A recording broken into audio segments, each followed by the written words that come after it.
और आपको सीधे लिए चलते हैं भाजपा के राष्ट्रीय अध्यक्ष जेपी नड्डा की रैली में।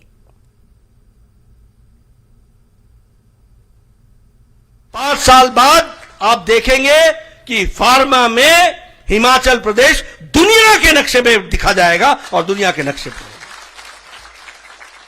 Medical device park. कभी हमने सोचा था कि हम मेडिकल डिवाइस बनाएंगे?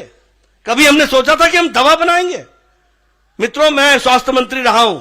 इस देश में ट्यूबरक्लोसिस की दवा को पहुंचने में 25 साल लग गए।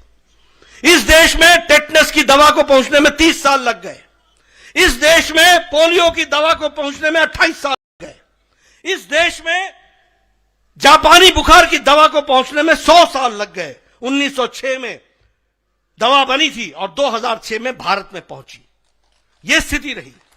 और कोरोना 2020 की जनवरी में आया। 2000 अप्रैल में मोदी जी ने एक टास्क फोर्स बैठाया, भारत सरकार से साइंटिस्टों को पैसा दिया, रिसर्च शुरू हुई और 9 महीने के अंदर एक नहीं 2 वैक्सीन भारत ने बनाया। और ये वैक्सीन, आप सब लोग बड़े नजदीक बैठे हुए हैं, किसी ने मास्क नहीं पहना है। ये इसलिए संभव हुआ है कि मोदी ने 219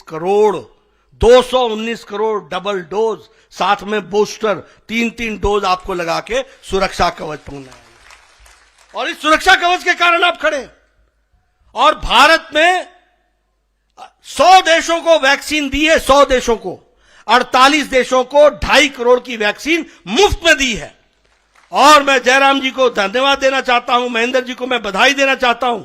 इन लोगों ने मेहनत करके हिमाचल को वैक्सीनेशन में प्रथम डोज और दूसरे डोज में नंबर 1 पर पहुंचाया है। नंबर 1 पर। कहां छोटा बंगाल, कहां बड़ा बंगाल, कहां मलाना, कहां डोडरा कवार, कहां ले के गांव, कहां वो ठांगी, कहां वो किन्नौर के गांव पू, वो इलाका डबल डोज टेम्परेचर मेंटेन करके पहुंचाया है। ये काम, अजूबा काम हमारे महेंद्र सिंह जी, जयराम जी, इन लोगों ने मिलकर के किया है। इसलिए आप याद रखिए, हम सेवा करने वाले लोग हैं, वो मेवा खाने वाले लोग हैं। हम मिशन से काम करते हैं, वो कमीशन काम के लिए काम करते हैं।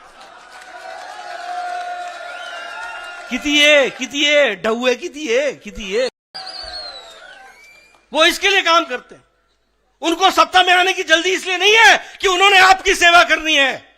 बेचारे बेरोजगार है बहुत दिनों से, इसलिए तड़प हो रही है।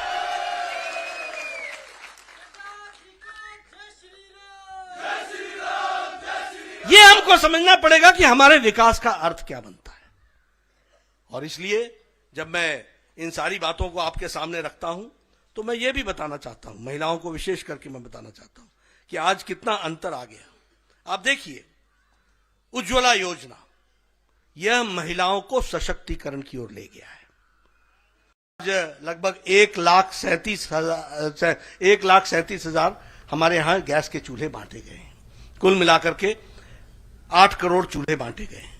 अब मैं भी गांव का रहने वाला हूं, महेंद्र जी भी जानते हैं सब लोग। एक जमाने में हमारी बहनें 5 बजे सुबह उठकर जंगल में जाकर लकड़ी काटती थी कि नहीं काटती थी?